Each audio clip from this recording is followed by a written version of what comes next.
Hello and welcome to PoE Bad Builds. FROSTBITE here. Today I wanted to showcase a build that I've been playing. So I actually league started with a Necromancer summoner, and I wanted to try another summoner, but I didn't want to do another Necro, so I decided to do an Occultist, because Occultist now has a lot of things that can really help buff a summoner build. And also, with the removal of a lot of the really gem-specific passives on the Necro, it actually makes it a lot more viable for other classes to do summoners. I also really wanted to create an Occultist and keep the identity of the Occultist intact.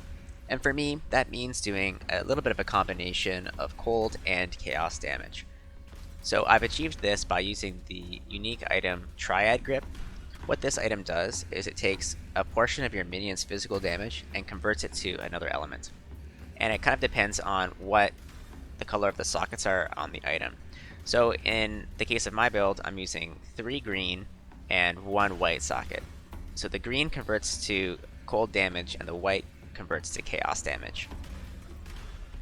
Next, I wanted to find a reliable way to work the Occultist passive Profane Bloom into the build.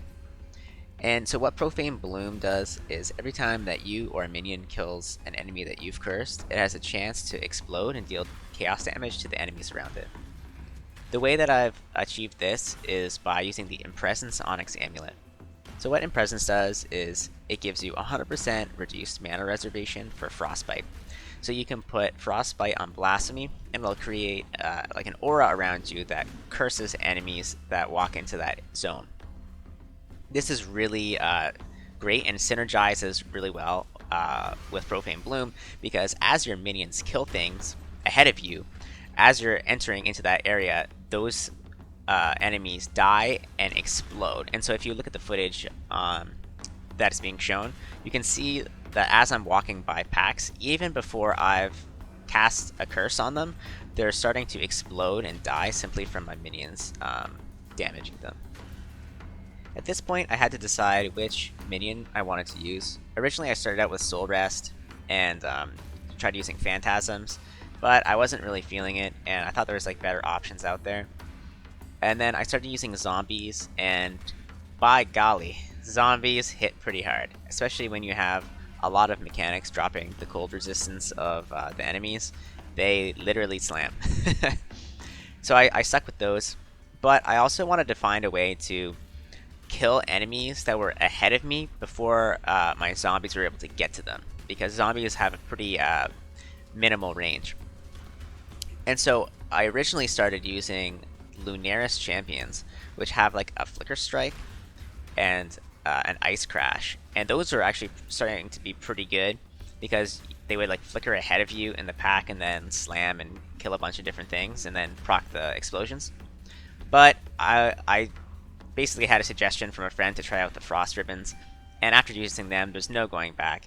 And it's kind of sad because they don't really benefit at all from the Triad Grip, but because they already do 100% cold damage. But these things, they off-screen really, really heavily with their projectiles, and once you get Flesh Offering up and you have Spell Echo, they shoot projectiles really quickly. And for killing blighted maps and blight encounters, there's no better option in my opinion. So those are the basic mechanics of the build.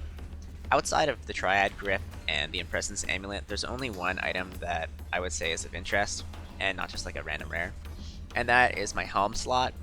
So I have a Shaper Helm that has +2 to minion gems, and it also has increased area of effect and hypothermia on it. This works really well with the zombies because the zombie slam is tagged as AoE. So this would be really, really good for pack clear. And then the hypothermia synergizes really well with the Frost Ribbons because everything is always chilled.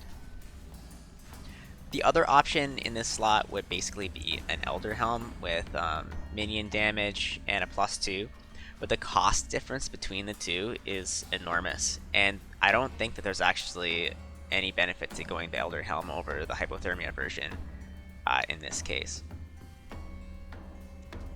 The rest of the gear is rare, so I won't take too much time going over each individual one, but just keep in mind that when you're gearing, you're looking for life, mana, energy shield, mana regeneration, resistances. Chaos Res is a really big one for sure. And you're looking for about 130 dexterity As for the weapons, you have the choice between doing what I did and do 2 Convoking Wands, or going Victarios and getting picking up Necromantic Aegis. But I don't think going Necromantic Aegis is worth it because the amount of points you need to spend on the tree to get there is just like very far from where we are in our build anyway. And the Convoking Wands, with some of the mods that you can get on those right now, you're doing a lot of damage with those. Okay, so that's it for the gameplay mechanics and the item information. I'll leave some gem information and a little bit about the skill tree at the end of the video. But first I want to talk about this Shaper run that's going on here. So this was a little bit of a wonky Shaper run, and I think it kind of underlines one of like the really big problems with this build, and that is that there's a lot of clutter on the screen when you've got like 9 zombies, and then you've got these ribbons going around, and they're all shooting projectiles. So I actually make a mistake kiting one of the orbs. So in the Shaper fight, what happens is there's these like blue orbs that are like whitish orbs that spawn around the map, and you like have to like detonate them around the edges so that you're not standing in them when you're in the center. When you have to like avoid the damage from the other mechanics in the fight. But what happened here was I didn't see one of the orbs because it had spawned like directly underneath one of my minions, and it's of course it's got like this blue aura around it, and it's shooting all these blue projectiles. And so I didn't even see what happened the first time around. Couldn't even figure out why I was dying. I had to go back and rewatch the video after to see what had happened. But it spawned and then detonated right underneath my feet in the zone. And I guess it's a testament to the tankiness of this build that I was able to survive kind of like hopping in and out of the no damage zone. But definitely it was an issue that, other builds might not have had because there's just not as much on the screen. Alright, now that we've analyzed some of the gear and game footage, let's take a look at what the skill tree would look like leveling. So the first thing is you're going to start off in the Witch starting area, head for mana regeneration, energy shield, life, and minion damage. So basically you'd come up here and get all these nodes. You're heading for Cruel Preparation and Deep Thoughts pretty early. This is a good cluster to pick up here because it's got lots of minion damage. I'd pick Mind over Matter up pretty early because they'll just make leveling a lot easier. Then from there, it's kind of up to you where you go. I came over here to pick up these 2 minion clusters because they're close to this life. And then I think I came down here and picked up these minion clusters as well because I just wanted like the minion resistance and life and minion damage. Then from here you can come down and pick up more life, and then at this point you'll be pretty tanky. Then you can come up here and take Whispers of Doom and Death Attunement for the extra curse and the extra Spectre and Raise Zombie. Those things are pretty handy leveling. And then from there, it kind of doesn't really matter as long as you pick up this wheel, and once you get up to the level where you're able to put on the Impressions Amulet, you have to make sure to put on Avatar Fire. The reason for this is because Impressions makes it so you have added cold damage to spells and attacks, and we do end up taking Elemental Equilibrium in this build. So if you have any cold damage hitting the enemies, it's going to actually raise their elemental resistance, not drop it. And since we're doing cold damage, we definitely want to have all of our damage converted to something that's not cold. So in this case, it's a 1-point pickup since we're coming this way anyway. So it's actually a really good thing to get. And then yeah, pretty much just want to fill out the rest of the tree with things like energy shield, more life nodes, and just build your defenses up as you need them. That's pretty much it for the tree itself. And then for our ascendancy points, I think the first thing I picked up was this Profane Bloom, because it just makes it so your minions kill enemies that are cursed and they blow up. And it kind of just like causes a chain reaction, it just blows everything up. And especially once you get the Impressions and you start getting some like real area on your curses, then you start to actually blow things up as you're walking without actually having to physically curse anything, which is really like pretty sweet. And then depends if you want defense or damage. This is like the defensive option. This is pretty nice to pick up because it gives you the immune to stun, and also 40 flat energy shield per second is really good while leveling. And then you can come down here and pick up the negative cold res, which is like a huge damage boost. Now, from here, it kind of depends how you feel about your build. Do you feel like you're dying a lot and you want more CC, or do you feel like you want more damage?